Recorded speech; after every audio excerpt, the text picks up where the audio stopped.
नमस्कार, स्वागत है आपका न्यूज फ्लैश में। मैं हूं आपके साथ सलोनी। बढ़ते हैं खबरों की ओर। सभागार में विधायक देवी सिंह शेखावत ने ब्लॉक स्तरीय अधिकारियों की बैठक ली और आमजन की समस्याओं को लेकर जन सुनवाई की। इस दौरान बैठक में विधायक ने सभी विभागों के अधिकारियों से समीक्षा की है और चिकित्सा विभाग और जलदाय विभाग के अधिकारियों को गर्मी के मौसम को देखते हुए आवश्यक दिशा निर्देश जारी किए हैं। उन्होंने अधिकारियों को पेयजल व्यवस्था को सुधारने के निर्देश दिए। उन्होंने कहा कि गर्मी के मौसम में लोगों को पेयजल की किसी भी प्रकार की समस्या नहीं होनी चाहिए।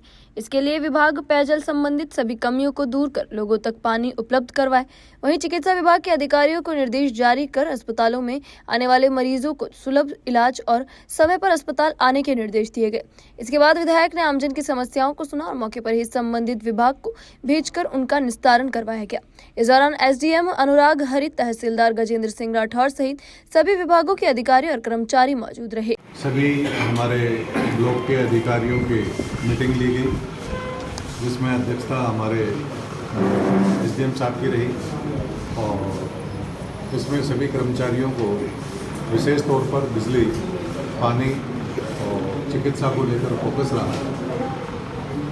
पानी की व्यवस्था सुचारू रहे, पानी की उपलब्धता सभी लोगों को रहे और मैक्सिमम लोगों तक पानी पहुँचे, इसका विशेष प्रयास किया।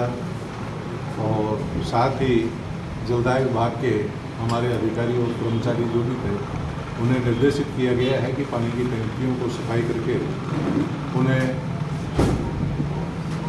पूर्णतः स्वच्छता के साथ ही पानी की सप्लाई की जाए। बिजली की उपलब्धता सुनिश्चित कराने के निर्देश दिए गए हैं और पानी और बिजली का कॉम्बिनेशन बना रहे ताकि पानी की सप्लाई बराबर मिले और जो मुख्य आवर है उनमें बिजली कटौती नहीं है, ऐसे निर्देश बिजली विभाग को दिए गए हैं। चिकित्सा विभाग से जानकारी ली गई और ये सुनिश्चित किया गया कि सरकार के द्वारा जो दवाएं उपलब्ध हैं वो सभी सेंटरों पर लगभग पूरी हैं।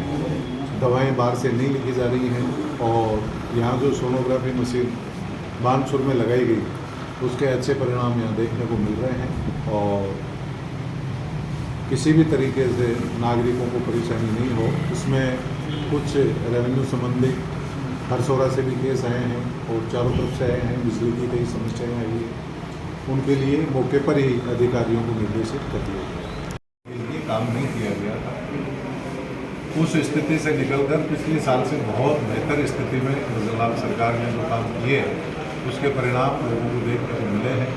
पूरे रबी की फसल मैं स्वयं, मेरे काफ़ी खेती का कार्य है और मैंने महसूस किया है कि किसानों को पूरे समय पर बिजली मिली और ईश्वर की भी मेहरबानी रही, बरसात हुई और फसल इसके कारण बहुत अच्छी हुई।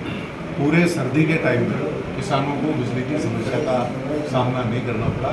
पिछले सीज़न गर्मी में अचानक डिमांड बढ़ गई थी और गाँवों में भी एसी वगैरह की बिजली की खपत बहुत ज़्यादा हो गई थी और बिजली जो हमारी पिछली सरकार जो खरीद कर गई थी वो उसी समय में दी जानी निश्चित थी, इसलिए बिजली की अव्यवस्था उस समय हुई। उसके उलट इस साल काफ़ी उत्पादन में हमारी बेहतरी हुई है, विपणन में हुई है और जो बिजली विभाग है उसमें अच्छी मॉनिटरिंग हमारे ऊपर से अधिकारियों के द्वारा भी की जा रही है, मंत्रालय से भी की जा रही है और मुझे पूरी उम्मीद है कि इस साल गर्मियाँ हमारे जो सभी लोग हैं उनको बिजली की कटौती का सामना नहीं करना पड़ेगा। कोटपुतली जिला बना, बहरोड उसके साथ जोड़ दिया गया और बहरोड की भी जो कोटपुतली जयपुर साइड का एरिया है, बहरोड विधानसभा का, वो कोटपुतली से लगता हुआ ही और जो ये जितने डिपार्टमेंट प्रस्तावित थे वो सारा कोटपुतली के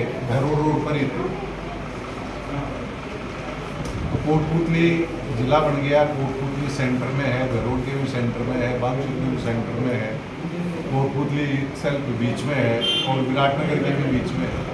तो ये व्यवहारिक भी है और प्राकृतिक न्याय भी है कि हमारा सारे ही कार्यालय कोटपुतली में बने। अब कोई राजनीति करते हुए अन्यत्र इनकी मांग करता है तो हम इसके लिए सजग हैं, उसका प्रतिकार भी करते हैं और हमारी ये चाहे शिक्षा का हो, चाहे हमारे डीजे कोर्ट का मामला हो या कोई भी कार्यालय जो जिला स्तर के हैं वो कोटपुतली में ही हैं। अभी तक के लिए इतना ही और खबरों के लिए बने रहिए न्यूज़ फ्लैश के साथ। नमस्कार।